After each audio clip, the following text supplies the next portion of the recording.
අද අපි ගෙනාවේ අධ්‍යාපන මානුෂීය වීඩියෝ එකක්. මෙයාලව මතකද?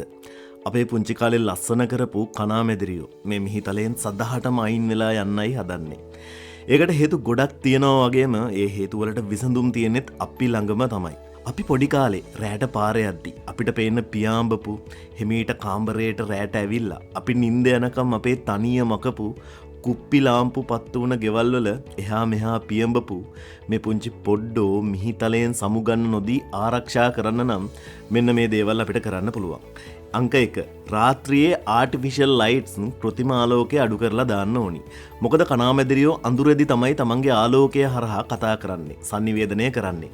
බාහිර ලයිට්ස්, වීදි ලාම්පු හැකි උපරිමේ නිවලා දාලා මෙයාලගේ ජීවිතයට සපෝට් එකක් දෙන්නම ඕනි අපි. රාත්‍රියේදී කාමර වලින් ආලෝකය පිටතට යන්නේ නැති වෙන වග බලා ගන්නත් ඕනි. අංක 2 තෙතමනේ තියෙන ස්ථාන හදන්න ඕනි. මෙයාලා පින්න, තෙත ගස්වල, තෙත වැලිවල පඳුරුවල තමයි ජීවත් වෙන්න කැමති. ඉතින් ඔයාගේ වත්තේ කොටසක් වයිල්ඩ් හෙවත් කැලෑවක් විදිහට තියන්නත් පුළුවන් නම් සෑහෙන්න වටිනවා. ඒ කොටසේ දිග්ගු තනකොළ, පඳුරු, තන පිඩැලි ඉතිරි කරලා තිබ්බම මෙයාලා ඒ වගේ ජීවත් වෙන්න පටන් ගන්නවා. වත්ත හැමතැනම තට්ටේ ගාලා වගේ කපන්න එපා. ගෙවතු වන වගාවත් නිවරදිව කරා නම් මරු. අංක 3 දේශීය ශාක වගා කරන්න ඕනි. සමබර පරිසර පද්ධතියකට සහාය වීම සඳහා දේශීය ශාක විශේෂ භාවිතා කරන්න ඕනි. මෙයාලගේ බිත්තර දැමීමේ ක්‍රියාවලිය සිද්ධ වෙන්නේ මේ දේශීය ශාක ආශ්‍රයයම තමයි. අංක 4 ලී කොට සහ කොළ කුණු වෙන්න ඉඩ දෙන්න ඕනි. මෙයාලා පසෙහි සහ කුණුවන දැව හෝ කොළවල ජීවත් වෙන්න කැමති. ඒ නිසා ඒවත් වත්තේ කොටසක ඉතුරු කරන්න.